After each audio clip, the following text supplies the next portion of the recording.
Hola, buenas tardes. Soy Shams Abri. Soy egipcio mexicano. Vivo aquí en México desde hace 6 años, 7 meses más o menos. Lo que quiero hablar con ustedes hoy, el tema del nivel económico aquí en México. México es un país tan rico, tiene mucha riqueza, pero cuando llegó el expresidente Carlos Salinas de Gortari al poder en el 1988, hubo mucho cambio en la vida económica aquí en México. Entre este cambio también el nivel del dólar, y mucho cambio. Y aunque cuando él fue al poder, su carta fuerte fue mejorar la vida económica aquí en México. Y hay gente, y mucha, están en contra de él.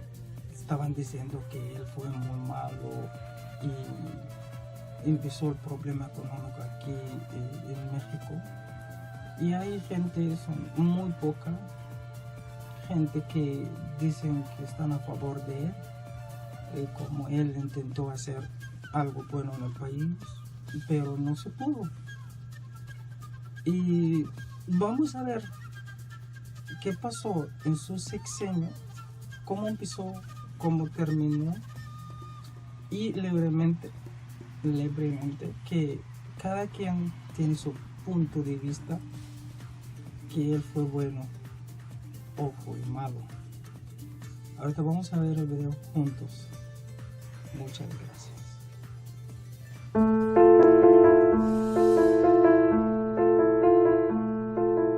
Carlos Salinas de Gortari nació en 1948, el segundo hijo del matrimonio conformado por Raúl Salinas Lozano y Margarita de Gortari. Él y su hermano crecieron en un entorno cercano a la cultura y al servicio público que parecía destinarlos a la política. Cuando su madre presentaba a Raúl con sus amigos, lo mostraba como el futuro presidente de México.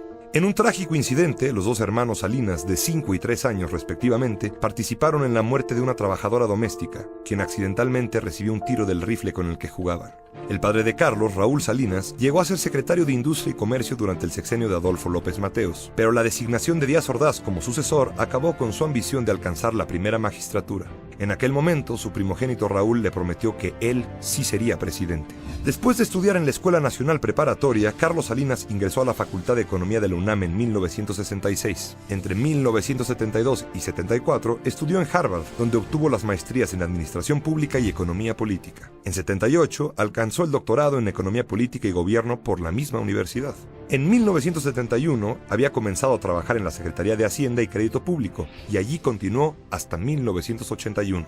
Raúl, por su parte, aunque también trabajaba en el gobierno, se había distanciado ideológicamente de su hermano.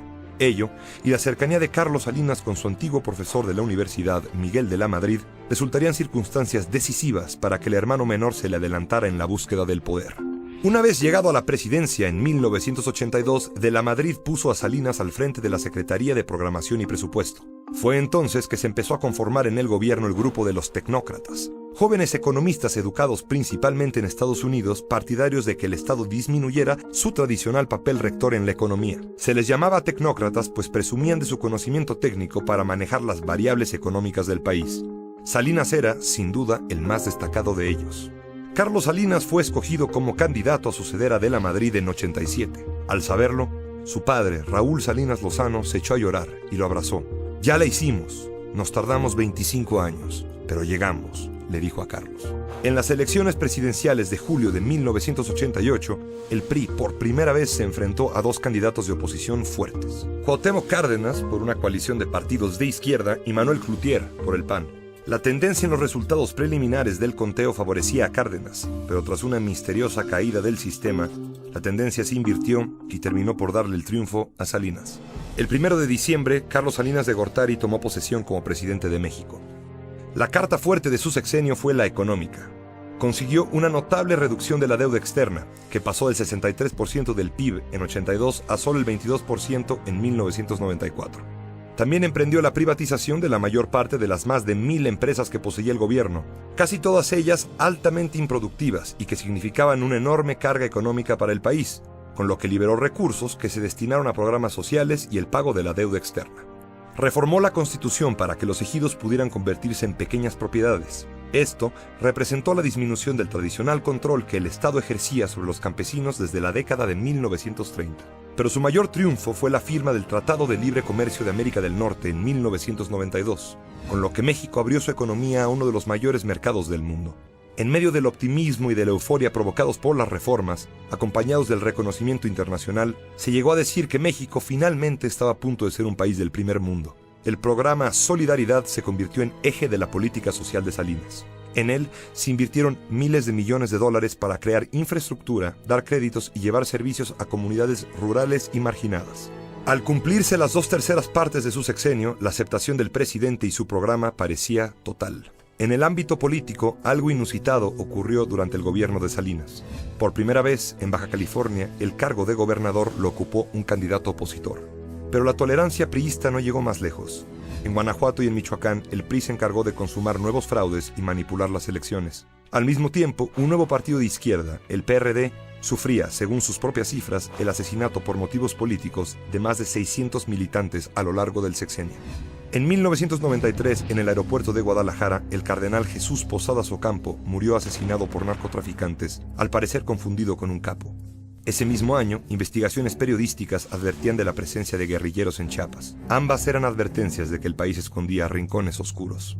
Días más tarde, entre rumores de un intento de reelección, Salinas destapó a Luis Donaldo Colosio como candidato a la presidencia. El 1 de enero de 1994, la aparición del EZLN, el mismo día en que entraba en vigor el Tratado de Libre Comercio, causó revuelo en el país y el extranjero.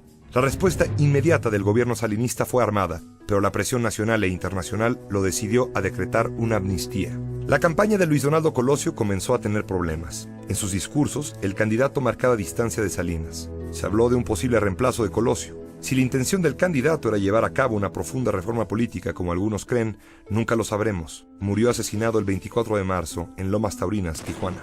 Al poco tiempo, un nuevo asesinato político cimbró al país. José Francisco Ruiz Massieu, excuñado del presidente, fue acribillado cerca del Monumento a la Revolución. Meses después, iniciado el nuevo gobierno, se implicaría a Raúl Salinas en este crimen. El hechizo del sexenio de Carlos Salinas terminaba en sangre.